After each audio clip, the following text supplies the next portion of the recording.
Baik, assalamualaikum warahmatullahi wabarakatuh. Perkenalkan, nama saya Heldi Kurniawan.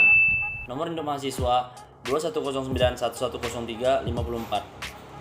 Baiklah, di sini saya mohon izin kepada Pak David Ramadan sebagai selaku dosen pengampu mata kuliah Sosiologi Hukum.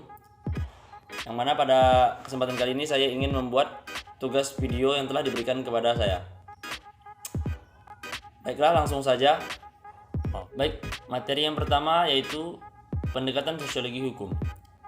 Pendekatan sosiologi hukum terbagi menjadi beberapa pendekatan, yaitu ada melalui yuridis empiris dan melalui pendekatan yuridis normatif. Pembedanya, yuridis normatif terdiri dari penelitian asas-asas hukum, kemudian sistematik hukum, sinkronisasi hukum, dan perbandingan hukum.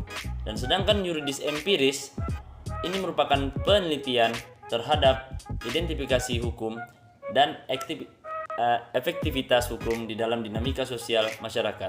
Baik, materi yang kedua yaitu ada hukum dan moralitas. Hukum dan moralitas itu sendiri memiliki makna bahwa peraturan yang sifatnya tertulis maupun tidak tertulis dan memiliki sanksi bagi yang melanggarnya. Kemudian peraturan tersebut dijalankan melalui proses hati nurani. Baik, materi yang selanjutnya yaitu ada hukum dalam konteks perubahan sosial.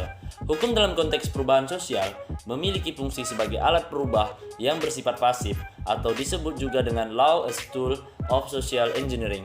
Kemudian juga memiliki fungsi sebagai wadah perubahan yang bersifat aktif, yakni masyarakatlah yang terlebih dahulu berubah baru kemudian hukum datang untuk mengesahkannya. Kemudian materi yang keempat yaitu teori sosiologi hukum. Teori sosiologi hukum ini mempelajari perilaku manusia di dalam masyarakat yang ditentukan oleh norma etika hukum. Jadi secara teoritis, hukum ini bersifat yang statis, kemudian tertulis dan juga jelas, sangat berlainan dengan sosiologi masyarakat yang fokus studinya adalah dinamis, konstekstual, dan cenderung juga abstrak. Yang sosiologi hukum ini juga mengkaji pola perilaku masyarakat terhadap hukum tersebut. Baik, materi yang terakhir yaitu realitas penegakan hukum. Realitas penegakan hukum ini adalah proses dilakukannya upaya untuk tegaknya dan berfungsinya norma hukum secara nyata. Contohnya seperti pengadilan yang memberikan vonis berat kepada seorang yang melakukan tindak pidana korupsi.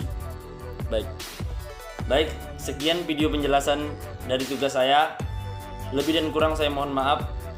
Assalamualaikum warahmatullahi wabarakatuh.